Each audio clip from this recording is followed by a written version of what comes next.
കാക്ക ഇവിടെ ഭയങ്കര ബഹളമായിരുന്നു. ഞാനൊന്ന് ചെടി നനയ്ക്കാൻ പോയി. ഇവരെ കുറേ കാത്തു നിന്നപ്പോൾ കണ്ടില്ല. ഭക്ഷണമൊക്കെ ഉണ്ടാക്കി ഞങ്ങൾ കഴിച്ചു. പിന്നെ കാക്കയെ കാണാത്തതുകൊണ്ട് ഞാൻ ചെടി നനയ്ക്കാൻ പോയി.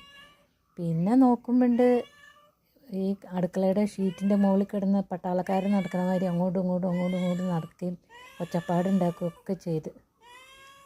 അപ്പോഴത്തേക്കും അതാ പൂച്ചയും വന്നു. കുറേ ദിവസമായിട്ട് ഇതിനെ കാണാനില്ലായിരുന്നു. ഇപ്പോൾ വീണ്ടും വന്നു. കാക്ക ഇവിടെ കാവലിരിക്കുക കേട്ടോ. അപ്പോൾ ഞാൻ വന്ന് ഇപ്പം ദേ വീണ്ടും ദോശ ചുട്ടിട്ട് അതിന് കൊടുക്കാൻ വേണ്ടി എടുത്തു വെച്ചതാണ്. എന്നാ കഴിച്ചോ.